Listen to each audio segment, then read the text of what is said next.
Hi, I'm Dr. John Kane, Chairman of the Department of Psychiatry at the Zucker Hillside Hospital and Professor and Chairman of the Department of Psychiatry at the Hofstra North Shore LIJ School of Medicine. Welcome to today's program, an expert discussion, the extensive journey to our current understanding of schizophrenia. Joining me are Dr. Jonathan Meyer, Assistant Clinical Professor of Psychiatry at the University of California in San Diego, and Associate Clinical Professor of Psychiatry at Loma Linda University in Loma Linda, California, and Dr. Peter Wyden, Professor of Psychiatry at the University of Illinois in Chicago, who will be participating in today's interactive discussion. Before we get started with our discussion, I just wanted to point out a few items. You can submit a question at any time during tonight's program by typing your question into the Q&A tab on your screen and clicking the Ask button. In addition, you can change your view of this program by using the buttons on the bottom left side of your screen. The program is presented on behalf of Genentech, and the information presented is consistent with FDA guidelines. Drs. Meyer and Wyden and I have been compensated by Genentech to serve as faculty for this program. This presentation was developed in collaboration with the faculty presenters and other experts who specialize in the management of people with schizophrenia. The purpose of this disease education program is to improve the diagnosis of schizophrenia and the identification of its symptoms, as well as to increase the understanding of the etiologic mechanisms of schizophrenia. Please remember that this is a disease education program. Therefore, we will not review information regarding a particular therapeutic drug or device or answer questions pertaining to a therapeutic specific drug or device. Additionally, we will discuss topics relating to patients or subset of patients with schizophrenia in general. This program does not relate to a specific patient. Therefore, questions relating to specific patients will not be answered in this forum. Let's begin with an overview of today's program objectives.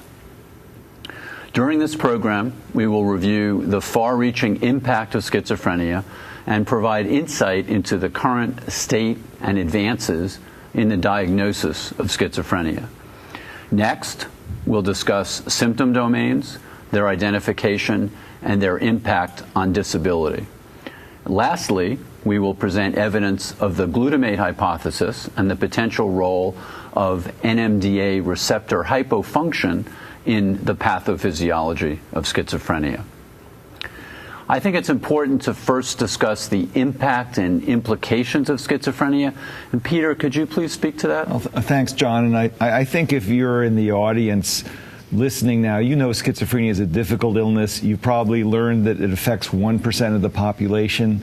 It's less well known that it is one of the 10 leading causes of disability across all medical diseases in the world, way up there among young people in the United States. Also on this chart that you see, if you compare it to other very serious illnesses such as type 1 diabetes or multiple sclerosis, it's more common and more disabling. And I point that out because I think sometimes the stigma of schizophrenia, you don't think of it as much as you do these other medical illnesses, which often get more coverage and more concern. So in the next slide, since we're going to talk about the biology and symptom complexes of schizophrenia for most of this program, I also want to point out that a lot of the disability and morbidity of schizophrenia can also, in addition to what we'll talk about, be explained by the stigma and the loss that the person has, and also the family structure. These are people who often do not meet the milestones in their lives. The other thing I'm going to say, even though it may sound obvious for those of us working with it, I think sometimes as clinicians we lose sight of this. We get a little bit numb to this, and we almost take it for granted that people will be unemployed or not have relationships, and we don't really, I think, get as concerned about that as we should, John. And I think that's an important point. Well, thanks very much. So I think the next question is diagnosing schizophrenia. And Jonathan, can you bring us up to date on where we are with the diagnostic criteria and DSM-5? Well, as you allude to, DSM-5 came out in May of this year, and I think for those who have seen the book, there's some major changes. One, of course, is the removal of the Global Assessment of Functioning score. That's out. No more GAF score, although we'll give you something which might be able to replace it. More importantly, with reference to schizophrenia, there's been a simplification of the A criterion, as we call it. What you need is one of those top three choices right there: hallucinations, delusions, disorganized speech. You need one of those three, and then you have to have, among the list of five, at least one other. The other major change was the removal of subtypes, which have been shown not to be helpful. Poor validity, poor stability, poor reliability. These simply were not useful. In the end, we still have a clinically based diagnostic instrument for schizophrenia. And many have lamented this. The head of NIMH lamented this when DSM-5 came out. Why don't we have biologically based diagnoses? We would like to, and it's not like we haven't looked either. So for 20 years, people have been doing imaging research in schizophrenia. And here's a great example right here. Twin research with a pair which is discordant for schizophrenia. So on the top two pictures, you have the unaffected twin. The bottom two pictures are the affected twin. And look at the big difference with ventricular enlargement in the affected twin. So we've already found some ways to distinguish one person from another, at least among twin pairs with schizophrenia. But unless most of you have MRI scanners or PET scanners, you can't do these types of assessments. And in general, we would say this is probably not the way to diagnose schizophrenia still in 2013. So what is a more practical approach? Well, the more practical approach is to try to find what we'd call peripherally based biomarkers, something that you can send your patient to the lab for, where they can obtain a blood test and look for things. And a lot of these are going to be genetic, but not all. There's also things called proteomics and lipidomics, which look at the expression of genes as either proteins or lipids. The eventual goal, though, as it is for all of personalized medicine, is that maybe we'll have sets of these biomarkers where we can perhaps predict disease conversion. You have a group of youths in an ultra-high-risk clinic. Maybe we can find some tests which are going to tell us who among these is going to develop schizophrenia. For those who are a diagnostic dilemma, maybe we'll have markers which specifically identify schizophrenia and are robust. And can we identify patients who will have different prognostic outcomes? Who will have a lot of negative symptoms? Who's going to have a lot of cognitive dysfunction? Who is going to respond to certain medications? Who's going to have metabolic problems from certain medications?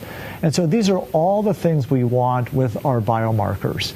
And unfortunately, though, as DSM-5 sort of confirms by its absence, they're not yet ready for prime time. But they do exist, and there's a number of clusterings that we found among these genes which show a correlation with schizophrenia risk.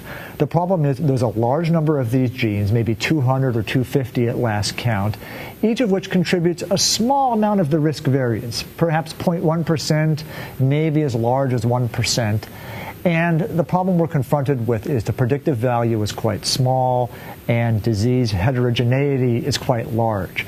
Every person with schizophrenia has his or her own clustering of these genetic abnormalities, and it may make it very difficult in the near future to decide on a clustering of these which will predict anything: disease conversion, prognosis, treatment response. But still, this is the goal. It's the goal in all of medicine, and it's certainly a goal with a very serious illness like schizophrenia, is can we derive these things to augment the clinical reality that we have in diagnosing and treating patients. So thanks for that review, and I also think it's important for us to remind ourselves, despite the fact that we look forward to having tests and biomarkers, that our ability to diagnose schizophrenia now with our current approach is actually very good. Mm-hmm. It's a highly valid and reliable diagnosis. So we need to keep that in mind as we look towards the future. And I think it emphasizes that the clinician has the responsibility to be aware of all of the different domains that can affect someone with this illness. And traditionally, we've divided it into three core domains: positive symptoms, things like hallucinations, delusions, disorganized thoughts; negative symptoms, which now have been divided into two essential domains: diminished expressivity and avolition and apathy.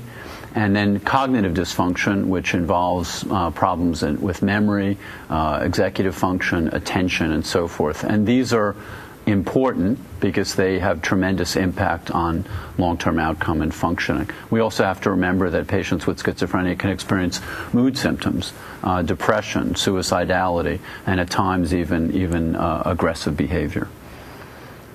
So let me ask you, Jonathan, which features have the largest impact on long-term outcome in patients? Well, many of us are impressed when we see individuals with fluoride positive symptoms. In the long run, though, it's negative symptoms and cognitive deficits which are the biggest predictor of functional outcomes. Unfortunately, it's still hard for many clinicians to get neurocognitive batteries on their patients. And as we will discuss extensively, we often overlook negative symptoms for a couple of reasons. Often these are less fluoride and they're less obvious. And secondly, a lot of these patients simply don't present acute problems. And so we often become nihilistic, as Peter mentioned, and particularly in the absence of viable treatment options for negative symptoms, they often don't get the attention they deserve despite their correlation with outcomes. Yeah, Peter? I agree. Jonathan, you're really on target. I would add one thing, that what you do clinically will often depend on where the patient is at. So yes, if the person is relapsing or having acute positive symptoms, that is the focus, that is the priority. That's hierarchical. You do that first. Once you take care of that, which you can in most patients, then the other symptom domains become more important, relatively speaking. I think that's where we often drop the ball, and it's less of a crisis. It takes sort of more of a slow grinding approach, but shifting where are we in this patient, what are the priorities, positive symptoms, we're not losing sight of that, but often you can focus more on cognitive negative symptoms. And I think we sometimes don't even think of that. Right. So Jonathan, what proportion of patients, outpatients who are stable and who are taking an antipsychotic drug, what proportion of them actually have moderate to severe negative symptoms? It's a great question. It actually ties in with what Peter was just talking about, is once the period of instability has passed and you have somebody on medication who's in stable outpatient treatment, as we see here, about 61% have at least one significant negative symptom. And although the data are not shown here, if you look at the long-term literature, somewhere between 15 and 25% of stable outpatients will have persistent, severe, primary negative symptoms. And we know this is going to correlate with lower chances of remission and poorer functional outcomes. And so this is a highly prevalent problem among the stable population, but sadly often not addressed for various reasons. And Peter, in these types of patients, I mean, what would you say is the typical level of functioning that you see? Well, like Jonathan said, we know that functioning goes down with these symptoms. And the person loses a sense, you got to sometimes lose a sense of who that person is without schizophrenia. However, there isn't one big negative symptom. In that slide you saw before that Jonathan presented, there were many different negative symptoms. So some people may lose more social functioning and have no friendships, no relationships, and other people may lose more motivational functioning. They can't work, they have no drive. So I think it's important to not view negative symptoms as one thing, but focus on those different components and see where is that person losing their functioning. It also makes it a bit easier. You don't have to treat everything at once. Jonathan, what do you think? I agree. And actually, as was mentioned earlier, we've started to devolve negative symptoms into two large groups in terms of the symptoms: diminished expression and apathy and avolition. And we recognize that people may present with one or the other, or potentially, if severe, both of these. And as you start to look through some of the information we're presenting, we're hoping that you'll increase your sophistication, not only recognizing negative symptoms, but also the functional impact as well. And one thing I do want to make a point at, and this really, again, kind of echoes what Peter was saying, is where the person is affected may vary greatly between individuals. So here we have in this slide a bunch of groupings of different roles. Certainly activities of daily living are often impacted. Relationships, the ability to be employed, a sense of purpose, motivation. but also sometimes there'll be more basic things such as ability to maintain hygiene. And then internally, there's often the anhedonia, which goes along with the amotivation. And some patients really lack the experience of joy in their lives or satisfaction as a core feature of their negative symptoms. And so where people can be impacted varies across the individual, but it can really be devastating in toto because of their loss of these human roles and these human abilities to develop joy in their life. So schizophrenia often robs people of the things that we take for granted. Yeah. So the question, people say is, well, that's fine. Well, what do I do about it? And so I think it's critical to understand that there certainly are ways to measure negative symptoms. One thing that has been developed over the years are various research instruments, which of course many won't use in clinical practice, but I think you should be aware of. The PANS, I think most of you are familiar with, the Positive and Negative Syndrome Scale, has 7 items dedicated towards negative symptoms. There's also the dedicated SANS, a scale for the assessment of negative symptoms, and also some newer instruments as well, the NSA, which we'll talk about some more, and the CANES as well.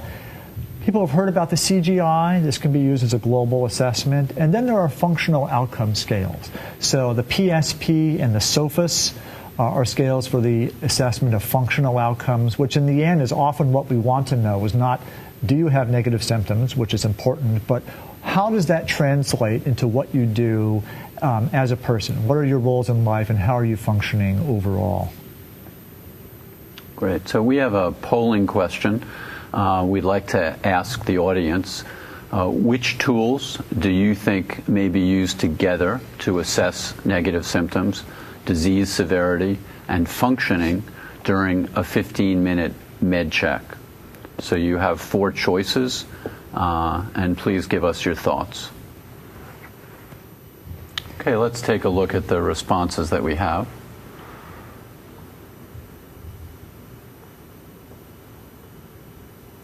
So what I'm seeing is that 51% of the audience chose the NSA-4, the CGI, and the SOFAS.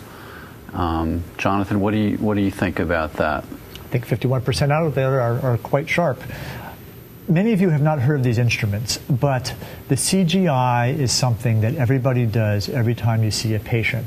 All this is a 1 to 7 point Likert scale of the rating of severity. So every time you see somebody, you say in your mind, this is the sickest person I've ever seen, which would be a 7. This person doesn't look ill at all, which will be a 1 or somewhere in between. Easy to do. You're already doing it mentally. You just have to write it down. It would take you 5 seconds. The SOFAS, many of you have not heard of, but this actually looks very much like that old GAF score, which we're not supposed to use anymore. 1 to 100 scale of functioning. The wording often looks very similar to the GAF score, but there's no symptoms in it. It's just functioning. So again, an easy number to put down, just like the GAF score, you'd put a number down. There are some anchors. They could be a little tighter.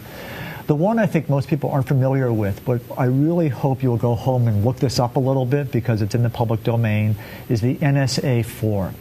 Some smart people have taken the 16-item NSA and figured out that really 4 of these items are all that are needed to get the predictive value of the larger scale. 2 items on diminished expression, 2 items on apathy and avolition. And again, if you had the printed form in front of you, to actually circle the numbers would take you on the order of seconds.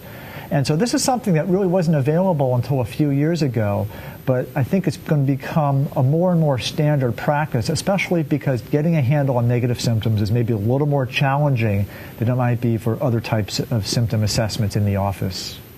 And Peter, what's your take? Yeah, I think that's great. And I think that for those clinicians like myself who tend to use them, or I use them in research, not so much in practice, I think there's an awareness that they need to be simplified and made clinician-friendly. And that's really the main take-home point here, is that there are clinician-friendly measures.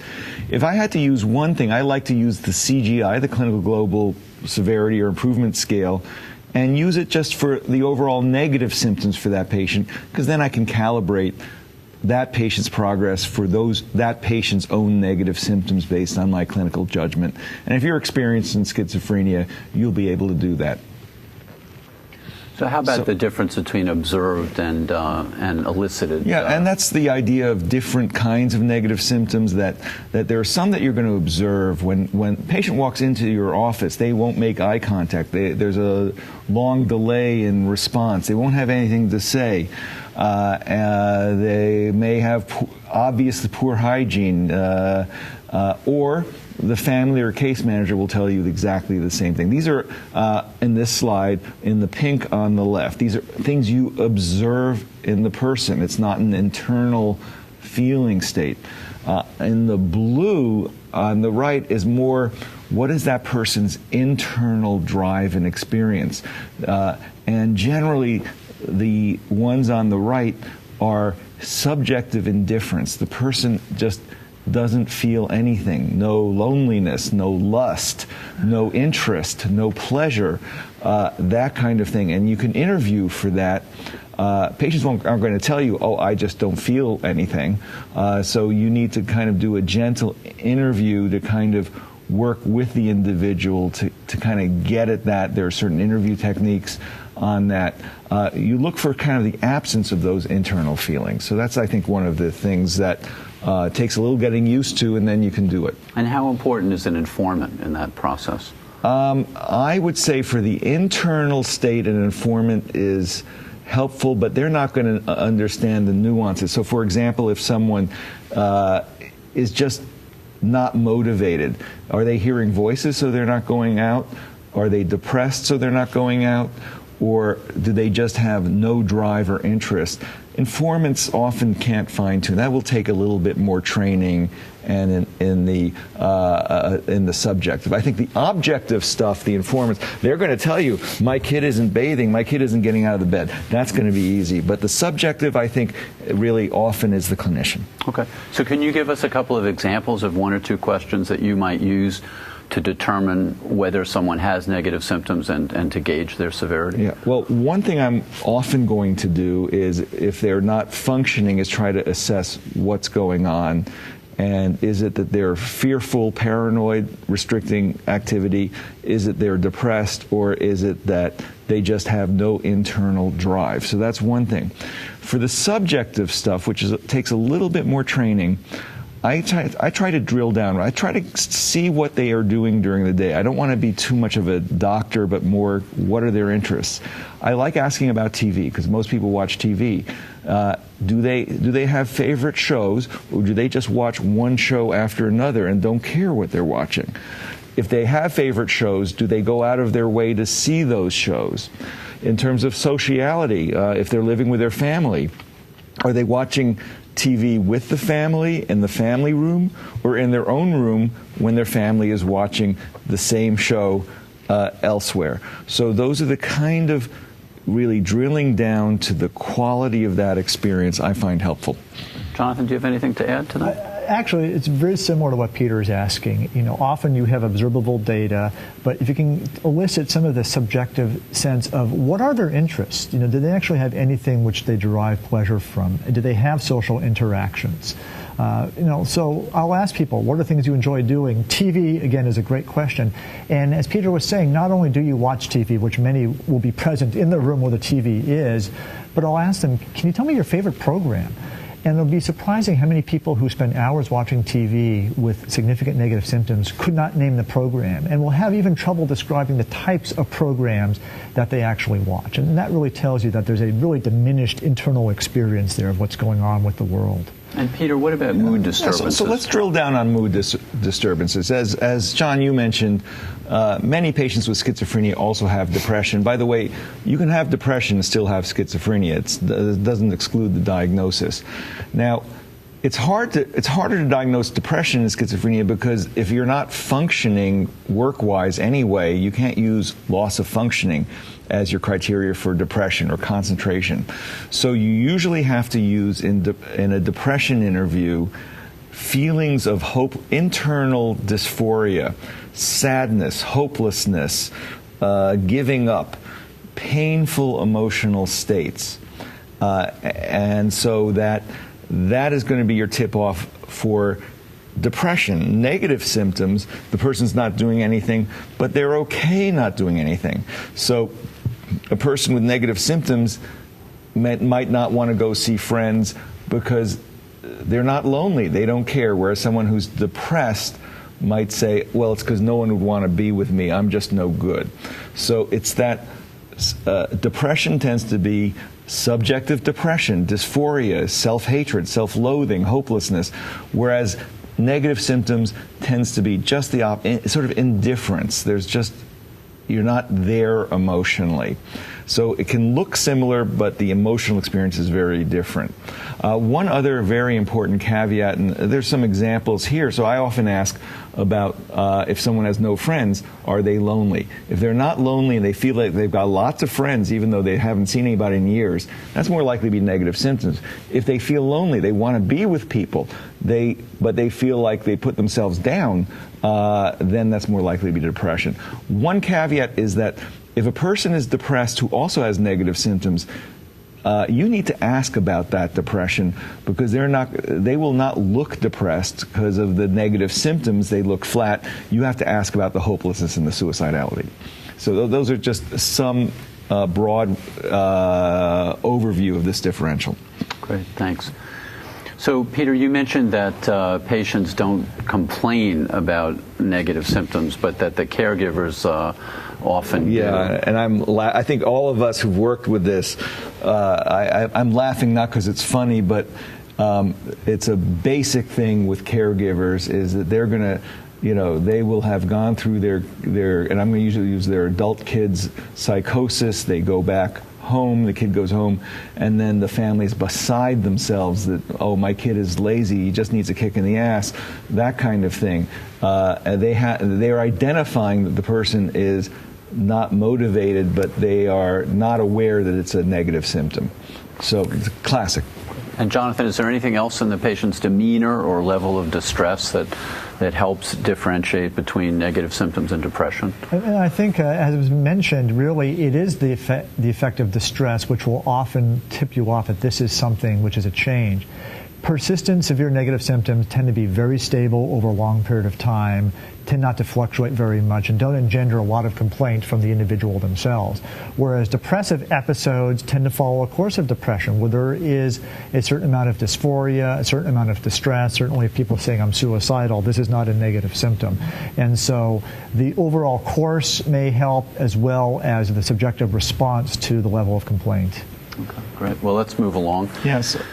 Yeah, so the other, again, when we're talking about these sort of differential things, the other one, John, that comes up, since we talked about cognitive dysfunction and negative symptoms, what's a negative symptom? What's a cognitive dysfunction? And that there's a whole, clinically it can be very difficult to tell, but if someone is having cognitive problems, so they can't find their way to the clinic because they can't read the bus schedule, or they can't remember what to do to pick up their cell phone, that can be a bit different than someone who is not motivated.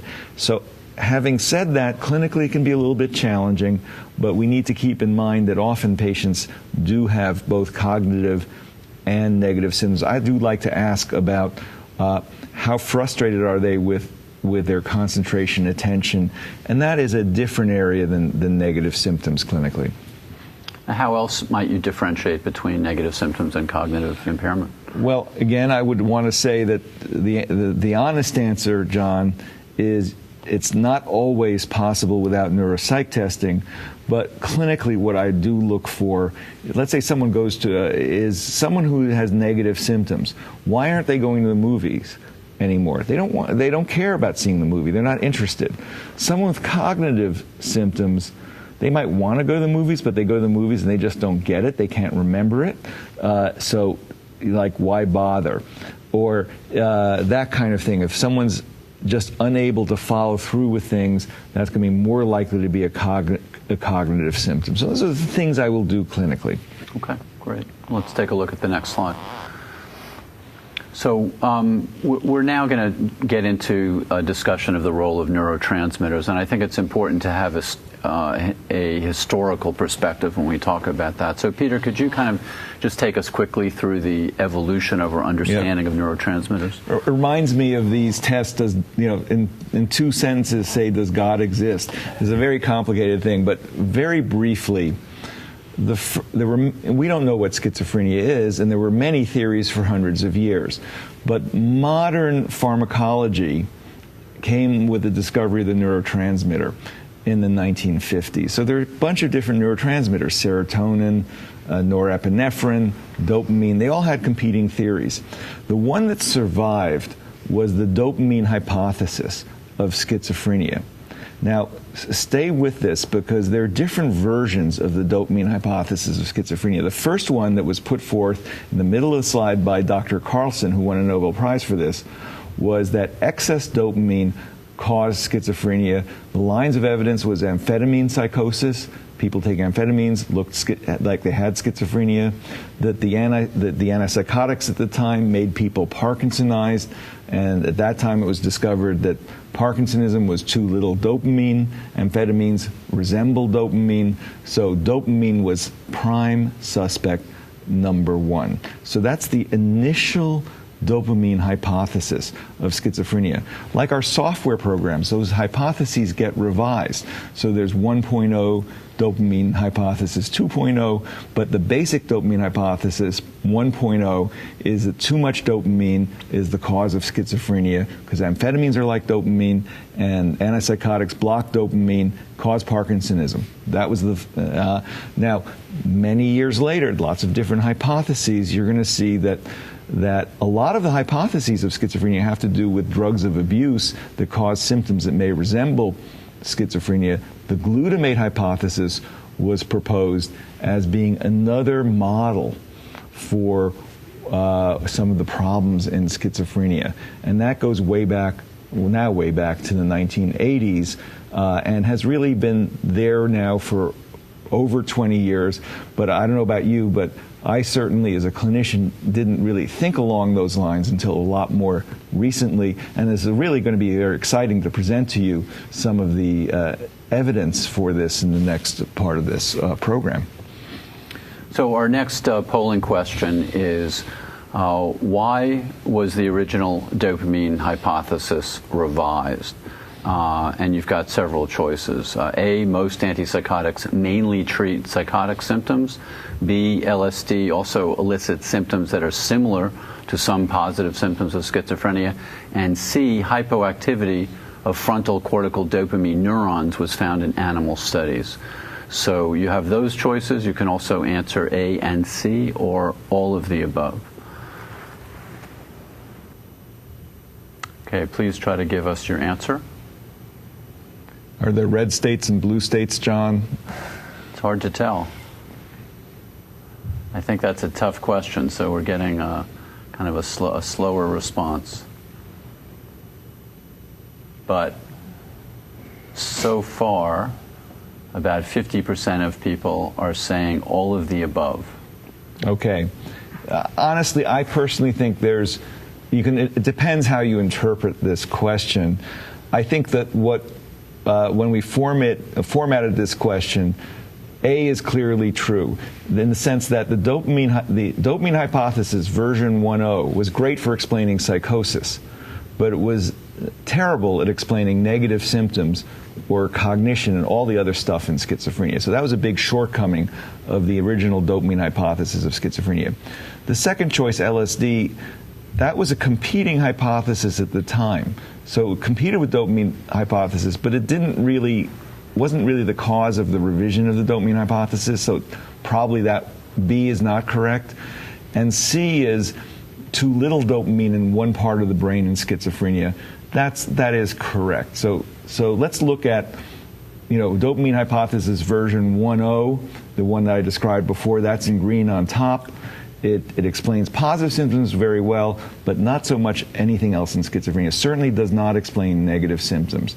So the revised dopamine hypothesis in blue said, hey, we can explain negative symptoms by having dopamine hypofunction in the cortical area of the brain, too little dopamine in certain parts of the brain, relaying and driving too much dopamine in other parts of the brain. So that I'd say the revised dopamine hypothesis is certainly superior to the initial one because it explains at least some cognitive and negative symptoms as well as positive symptoms, that there's too little dopamine, too much dopamine, but it still has problems in the sense of explaining all of the symptoms or the course of the illness, and really drove researchers. So it was an advance in the 1980s. So like many things, one advance leads to other questions. So let's go on.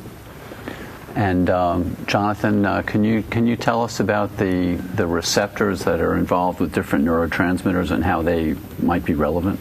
Well, a lot of what we've learned about psychosis is the fact, as Peter mentioned, there are many pathways to psychosis. The amphetamine model was very, very useful because it allowed us to generate a whole series of compounds which were all dopamine antagonists and which were effective antipsychotics. The problem is, of course, as was mentioned, we have this competing hypotheses of other transmitters which seemingly can cause psychosis, such as LSD, which binds to serotonin 2A receptors. It's an agonist there. It causes psychosis. And then lastly, we have drugs which act on a subtype of glutamate receptors called NMDA. So both PCP and ketamine are NMDA antagonists. And these drugs, when administered to animals and human beings, caused a spectrum of psychotic symptoms, along with other aspects such as cognitive deficits and negative-like symptoms, which maybe more look like schizophrenia than we saw with either amphetamine or LSD. But all of these are contributory and certainly reveal the level of complexity in the development of psychosis.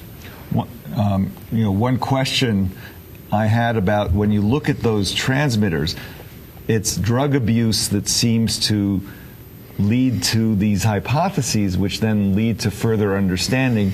But the glutamate receptor here looks different than the dopamine and the serotonin receptor. It looks kind of funky relative to the receptors I know. So I guess we'll get into that a little bit later. Yeah, I don't mean to interrupt, but actually we can see here where or why the glutamate hypothesis started to actually come to fore.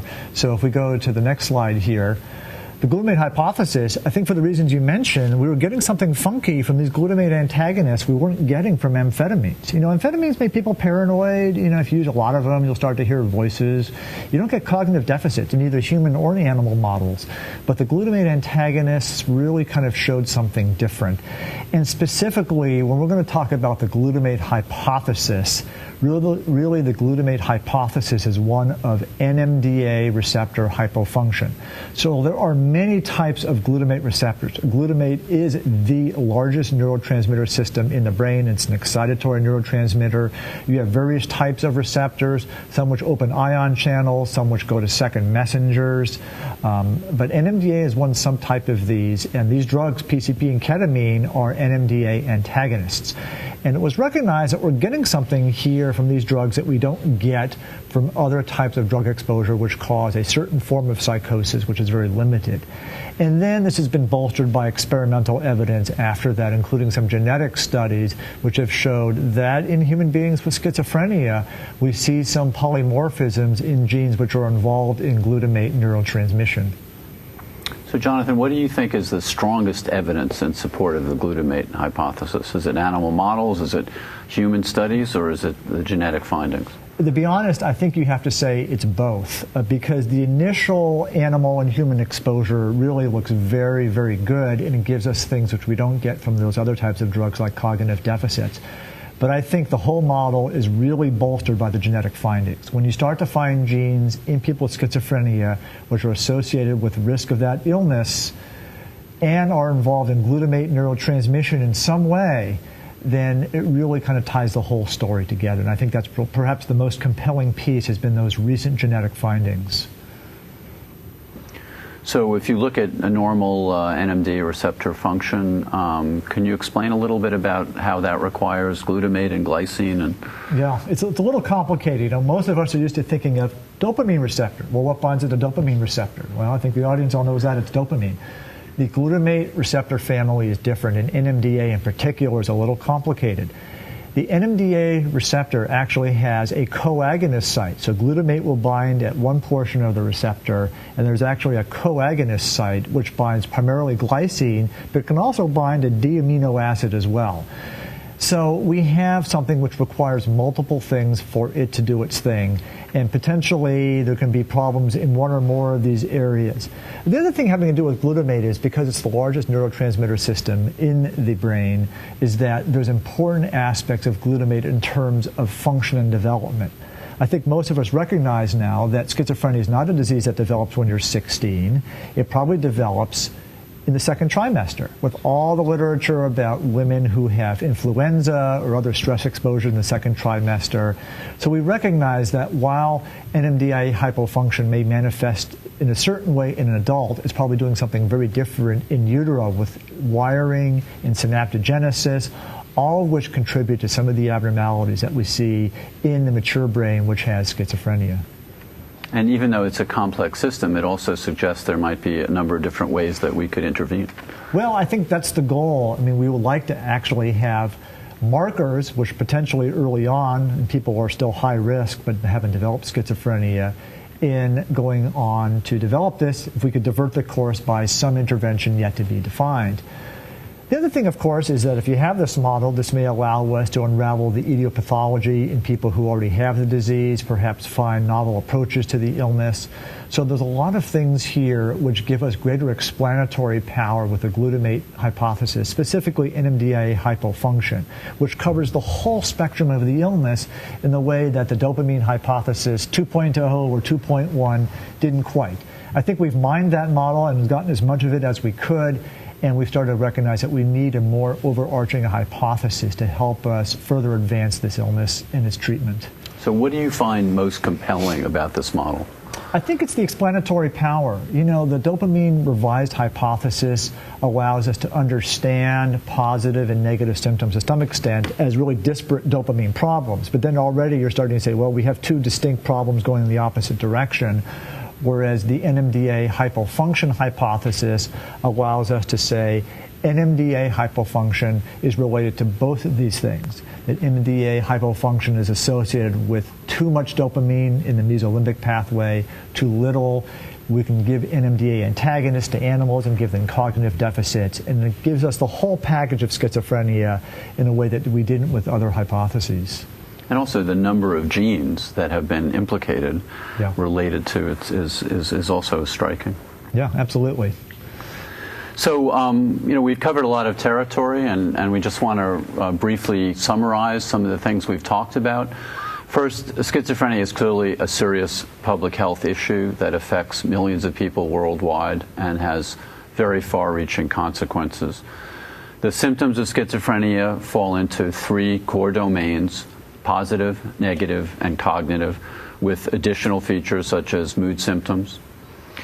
Diagnosis and diagnostic tools are continually evolving, yet careful observation and questioning remain the cornerstone for diagnosis and differentiating symptom domains.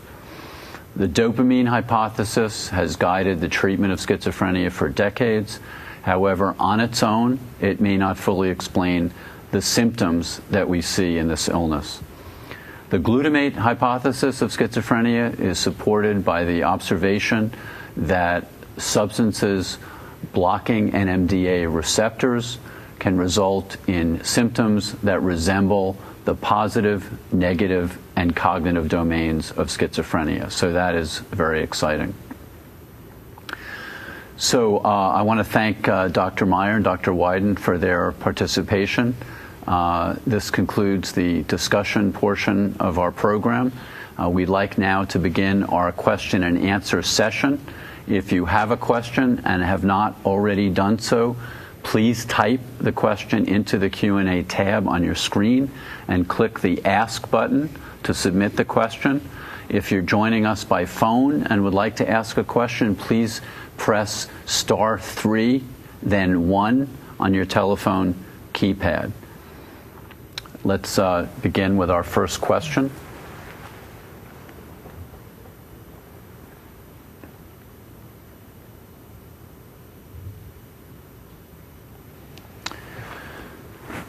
Do you think that clinicians recognize the high prevalence of negative symptom domains in their stable outpatients? And if not, why not? I think let me tell you this statement that they do and they don't. I often hear from a clinician that this patient is doing well. And then you see the patient. And if you calibrate that to how the person would be without schizophrenia, you'd say, what's going on here? The person is disheveled, not working. So what is the clinician really saying? The clinician is saying, relative to my experience with schizophrenia, this person's positive symptoms are controlled. But I would say that's not doing well in terms of life. So I think if you kind of pin that clinician down and say, do you really mean well, like, you'd want this person to go out with your daughter? Or is this person fully functioning? They would clearly recognize it, but it's not even on their radar screen. So I think it's almost like an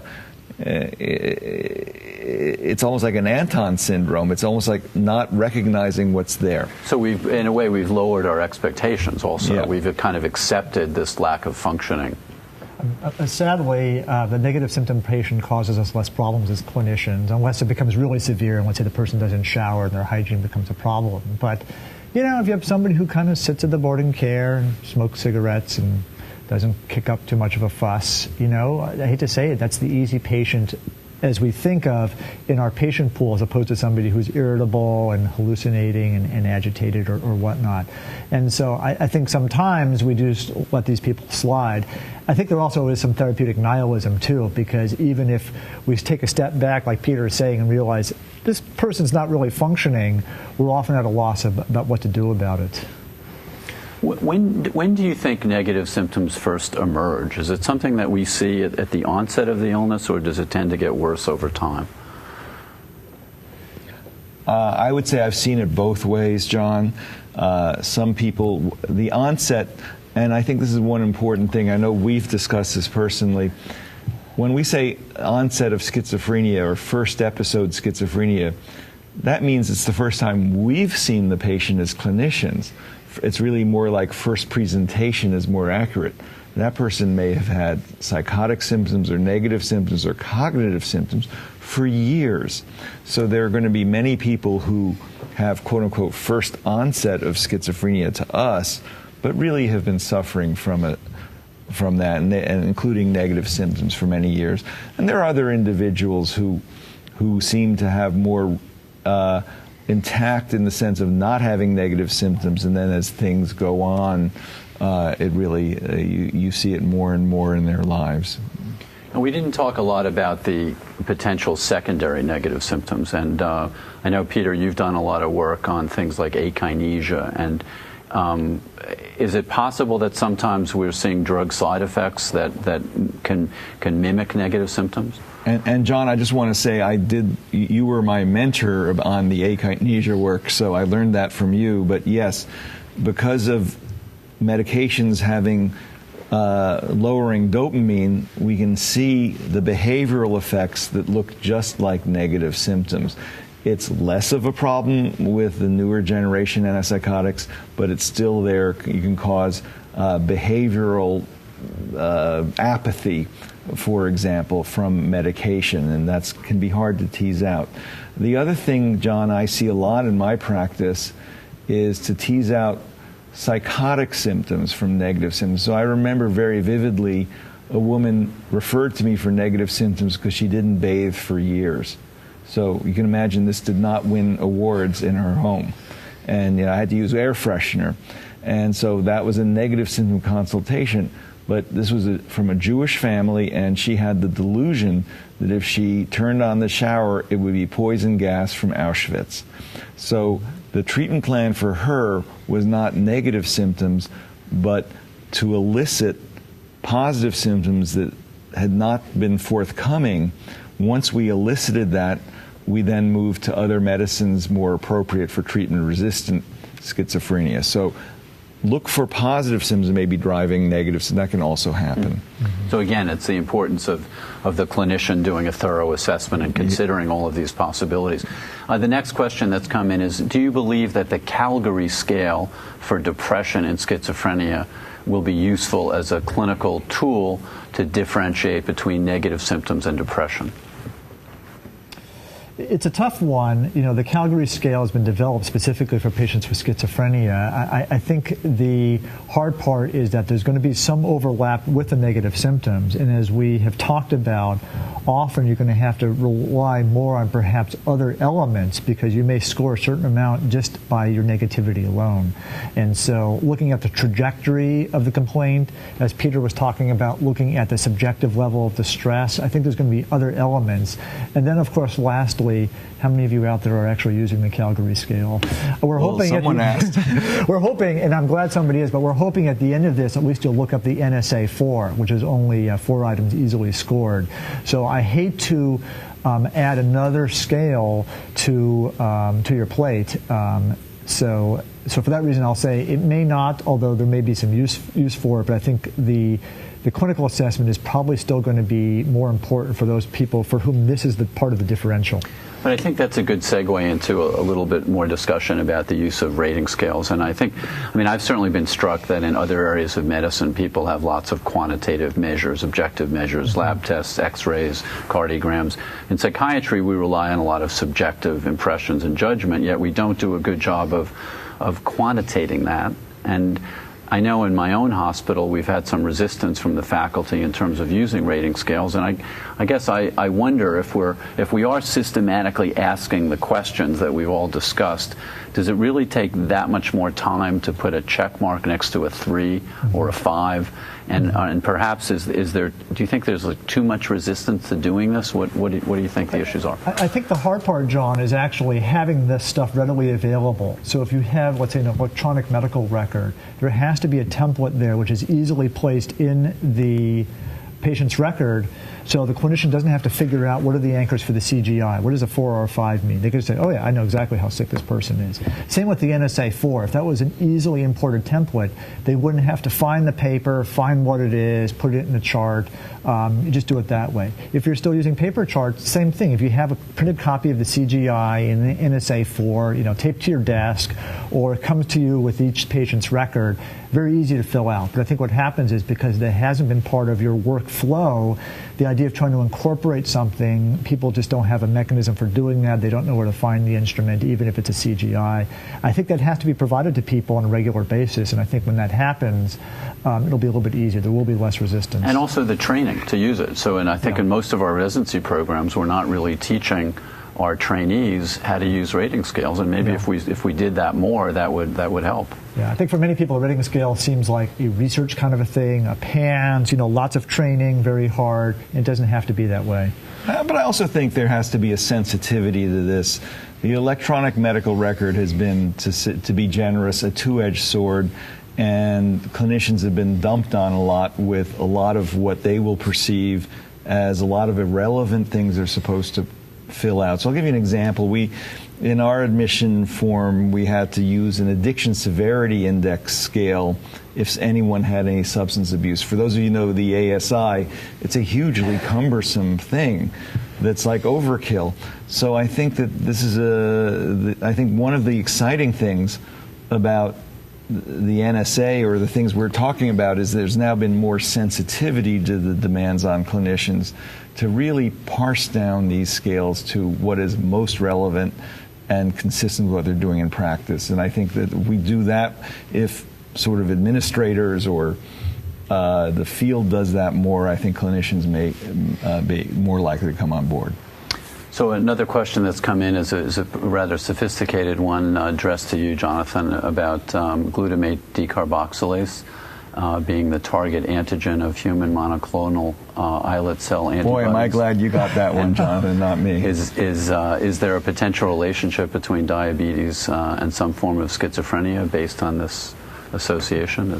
There is certainly a relationship, but I don't know that specifically based upon this biological hypothesis, although it's quite intriguing. And many of you know from the work I've published, and many others as well, to have a severe mental illness such as schizophrenia doubles your risk for metabolic dysfunction, both metabolic syndrome and diabetes mellitus. But I don't think we fully have unraveled it just yet, and this may be one of those things where we might see a relationship. But sadly, often a lot of these genetic associations come back very weak. They're positive, but they're weakly positive. So they explain a certain percent of the risk, but it's often very, very small. So I have a feeling, because schizophrenia is genetically a complex disorder, meaning hundreds of risk genes involved, and type 2 diabetes is a genetically complex disorder with a number of risk genes involved. It probably won't be such an easy correlation, unfortunately. Can I answer something I know a little bit about? I don't know anything about what this questioner is, but one thing that intrigued me is that there's an expanding literature on gluten sensitivity and psychiatric disorders, and that it seems like there's a lot of evidence that that is also a glutamate NMDA antibody that can cause psychiatric difficulties, gait disturbances. It's not just when I was in medical school, you learned about gluten as celiac sprue, and I think that if anyone wants to pursue that in their readings, read a review on gluten sensitivity, and I think that will be a very interesting NMDA model, as well as what we're learning in schizophrenia. So obviously there are many different perspectives with which to approach this. The next question that came in is, and this certainly applies to many patients with negative symptoms, and why do patients with schizophrenia smoke so much? And certainly, even we're doing a first episode study, and we see that half the patients are smoking at a very young age. Yeah, actually, there was a great article published very recently, and I'm not positive the journal. Let's call it Schizophrenia Research, but I think you should look it up. So there's a man named Tony George who's been doing this research for many, many years, first at Yale, now up in Toronto at CAMH. The leading hypothesis has always been one of cognitive remediation, that nicotine will transiently normalize some cognitive functions. But the latest studies indicate that that may not be the case. And if that's not true, then what are we left with? I think what we're left with is the fact that these are people who are experiencing negative symptoms, anhedonia, and nicotine is one of the most readily available forms of a substance which we can stimulate the reward pathway. And that's just sort of my personal opinion, but in the absence of the viable cognitive thing, which we kind of hung our hat on for many years, I think we're left with deficits in reward signaling and nicotine being cheap and available. And abuse is not limited to nicotine. Nicotine is the most highly abused substance, but then, alcohol, the risk for all substance use disorders is many-fold greater in patients with schizophrenia. So I have a feeling this may emerge as perhaps the leading hypothesis for all substances of abuse. Okay, well, thank you. Unfortunately, that is all the time we have for questions tonight. So I'd like to thank you all for your great questions and for participating in this program with us. And before you exit the program, we ask that you take a few moments to complete a brief survey, as your feedback is very important. And have a wonderful evening.